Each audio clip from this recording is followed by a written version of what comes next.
2-pounder, 10-5, man. Watch the Goodfellas Sports TV, bro. You guys come from Walker, Wisconsin. Watch Goodfellas Sports. Goodfellas Sports. All right, Erickson, Lubin, knockout Jeison, Banana Boy Rosario in 3 rounds. Let's talk about it. Appreciate everybody for tapping. 6 rounds, excuse me. In the 6th round, let's talk about it. Appreciate everybody for showing love, sharing the video. And it was a really, really good good fight. He hurt Rosario early on. Rosario hurt him early on. And it was just like one of those old school scraps like you see with, remember 154 pounds you seen with James Kirkland and Fredo Gulo. I just think Lubin and Rosario had a little bit more speed and fluidity to their punches. But check out the fight reaction playlist. Let's talk about it. I'm not surprised. I'm not surprised at all because I've noted in my prediction, the prediction for Rosario and Lubin, I noted in my prediction that Lubin had power too. You know, and Lubin had power to hurt him, and everybody was focusing on, well, Rosario had the power, not Lubin. People forget Lubin calling card was power. It just happened that Lubin, you know, just had speed too. So people started looking at Lubin when he got knocked out by Jermell Charlo. They kept looking at him as he just was an athletic guy. He got everything you need other than he had some problems taking shots. Now, that ain't unusual. Some of the biggest punchers in boxing couldn't really take shots. Julian Jackson, you had to get him before he got you. You know, a lot of boxers who were longer, had that longer neck, you know, they was tougher to get at, man. Well, they was, you know, they can knock you out, you can knock them out. And that's just boxing, man. People, you know, they never watch boxing. They forget that, man. They forget that, you know, some of the guys who got power, who could dish it out, you know, they were dangerous too, but they was also vulnerable to get knocked out as well too. And everybody just looked at, you know, Lubin being knocked out by Charlo in 1 round. Well, not even 1 full round, okay? And people looked at it as, well, Lubin couldn't take a shot. Well, Rosario got knocked out by Nathaniel Gallimore. You know, Gallimore is fighting Lubin's and Kevin Cunningham. Well, Lubin's stablemate Kevin Cunningham fighter. Gallimore next. And Gallimore had a lot of good wins on this belt. Like, he beat Justin DeLoach. And Justin DeLoach was Ronnie Shields' fighter.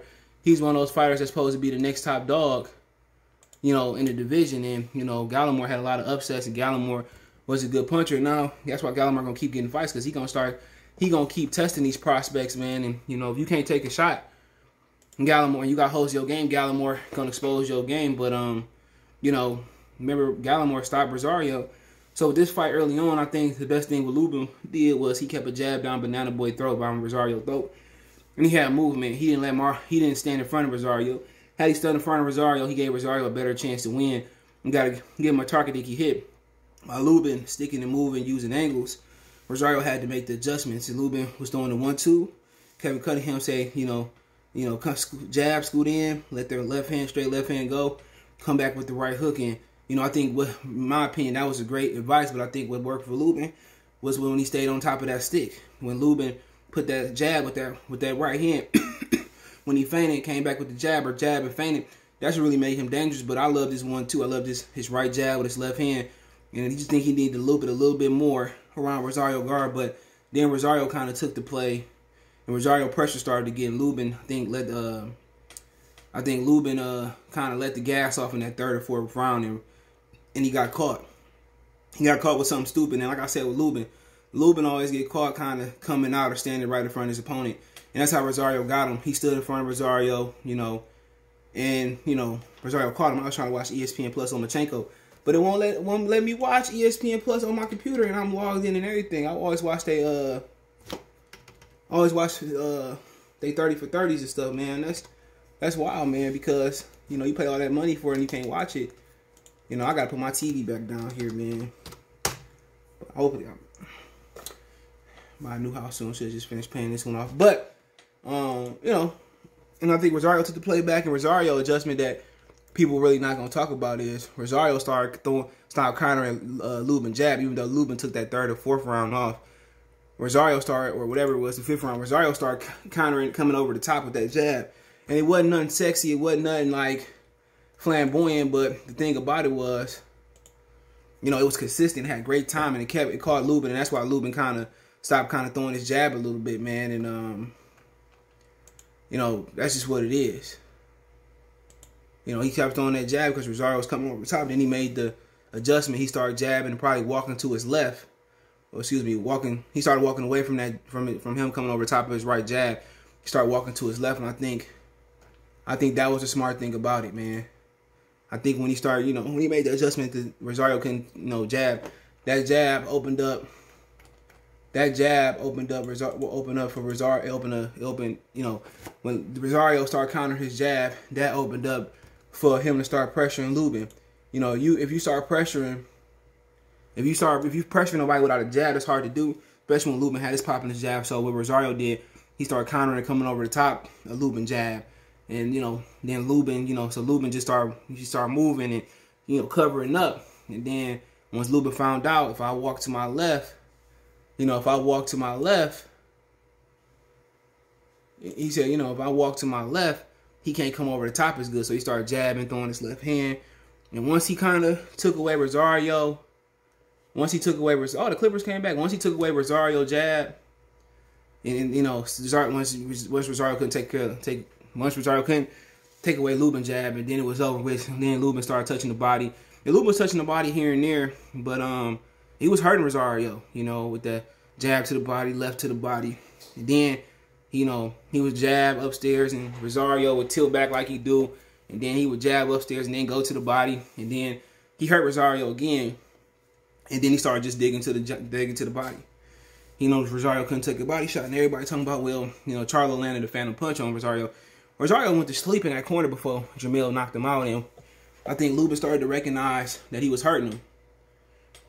So he just started digging and digging and digging, but he didn't notice he hurt him early in that fight in the first round. Hurt him real good. He just didn't pick up on it. And then when he kind of, you know, was landing them straight shots to the body, then he started to see it. And then he started shoe shining and dropped him once. And then it was a hard shoe shine like Charlo did last week to Montiel.